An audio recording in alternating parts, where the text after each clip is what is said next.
Tele sales ചെയ്യുന്ന സമയത്ത് നമ്മുടെ കുറേ സമയം കവർന്നെടുക്കുന്ന ചില കോളുകളുണ്ട്. അവരൊട്ട് വാങ്ങൂല്ല എന്ന നമ്മുടെ സമയം കുറെ പോവുകയും ചെയ്യും.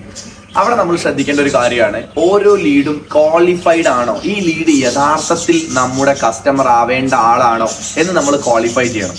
3 കാര്യങ്ങൾ വെച്ച് നിങ്ങൾക്ക് ഈസി ആയിട്ട് ക്വാളിഫൈ ചെയ്യാം. ഒന്ന്, നമ്മൾ അയാളോട് സംസാരിക്കുമ്പോൾ നമ്മളുടെ ചോദ്യങ്ങളിൽ നിന്ന് നമ്മൾ മനസ്സിലാക്കിയെടുക്കേണ്ട ഒരു കാര്യം എന്ന് പറയുന്നത് അയാളുടെ കയ്യിൽ ഈ പ്രൊഡക്റ്റ് വാങ്ങാനുള്ള പൈസ ഉണ്ടോ എന്നുള്ളതാണ്. രണ്ടാമതായിട്ട് നമ്മൾ മനസ്സിലാക്കേണ്ട കാര്യം എന്ന് പറയുന്നത് ഇയാൾക്ക് ഈ കയ്യിൽ പൈസ ഒക്കെ ഉണ്ട്, പക്ഷെ ഇത് വാങ്ങാനുള്ള അധികാരമുണ്ടോ, ഇത് വാങ്ങാനുള്ള അതോറിറ്റി ഇയാളുടെ കയ്യിലുണ്ടോ, ഇയാൾക്ക് ഇത് വാങ്ങാൻ കഴിയോ എന്നുള്ളതാണ്. മൂന്നാമതായി നമ്മൾ മനസ്സിലാക്കേണ്ട ഒരു കാര്യം എന്ന് പറഞ്ഞു കഴിഞ്ഞാൽ ഇത് വാങ്ങാൻ എത്ര നീഡ് ഇയാൾക്കുണ്ട്, എത്രത്തോളം ആവശ്യം ഇയാൾക്കുണ്ട് എന്നുള്ളതാണ്. മണി, അതോറിറ്റി, നീഡ്, ഇത് 3 ഉള്ള ഒരാൾക്കാണ് ഒരു ക്വാളിഫൈഡ് ആയിട്ടുള്ള ബയർ ആവാൻ വേണ്ടി കഴിയുള്ളൂ. അപ്പോൾ അങ്ങനെ വാങ്ങാൻ കഴിയുന്ന ഒരാളോടാണ് നമ്മൾ നമ്മുടെ സമയം ചെലവഴിക്കേണ്ടത്, അവരോടാണ് കൂടുതൽ സംസാരിക്കേണ്ടത്. അല്ലാണ്ട് കുറേ ഫോണിൽ സംസാരിച്ചു എന്നുള്ളത് കൊണ്ട് ഒരു സെയിലും ക്ലോസ് ആവില്ല.